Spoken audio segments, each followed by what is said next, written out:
بسم اللہ الرحمن الرحیم۔ آپ کے خدمت میں لے کر آ چکا ہوں اسلامی سوالات جوابات کا خزانہ۔ آج کا خصوصی مضمون ہی اسلامی سوالات جوابات قرآن حدیث کی روشنی میں۔ سوال 848 سودی بینک میں ملازمت کا کیا حکم ہے؟ جواب: اگر ملازمت براہ راست سودی لین دین، حساب کتاب اور معاہدات سے متعلق ہو تو وہ ملازمت شرعاً ناجائز ہے، کیونکہ اس میں سود کے گناہ پر تعاون پایا جاتا ہے اور قرآن میں گناہ پر تعاون سے منع کیا گیا ہے۔ سوال 849 ناجائز کمیشن لینا کیسا ہے؟ جواب: اگر کمیشن دھوکہ، سفارش کے غلط استعمال یا کسی کا حق مار کر لیا جائے تو یہ ناجائز اور حرام ہے۔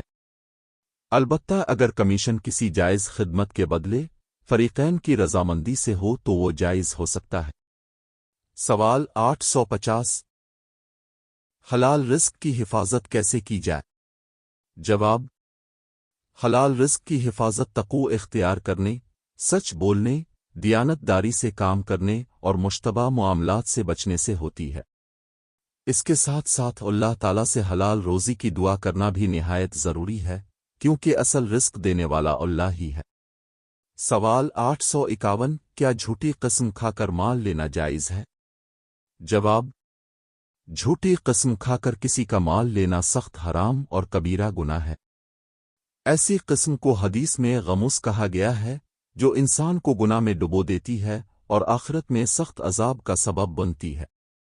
سوال 852 امانت میں خیانت کرنے کا کیا انجام ہے؟ جواب: امانت میں خیانت کرنا ایمان کی کمزوری کی علامت ہے۔ ایسا شخص دنیا میں بے برکتی اور آخرت میں سخت حساب کا مستحق ہوتا ہے، کیونکہ امانت داری مومن کی بنیادی صفت ہے۔ سوال 853 کیا ملازم کا دفتر کے وقت میں ذاتی کام کرنا جائز ہے؟ جواب: دفتر کے اوقات میں ذاتی کام کرنا دراصل وقت کی خیانت ہے، کیونکہ اس وقت کی اجرت لی جا رہی ہوتی ہے، اس لیے بلا اجازت ایسا کرنا ناجائز ہے۔ سوال 854 جعلی دستاویزات بنا کر فائدہ اٹھانا کیسا ہے؟ جواب: جعلی دستاویزات بنانا اور ان کے ذریعے فائدہ حاصل کرنا دھوکہ، جھوٹ اور ظلم ہے، جو سب حرام اعمال میں شامل ہیں۔ سوال 855 کیا ناجائز سفارش کلچر جائز ہے؟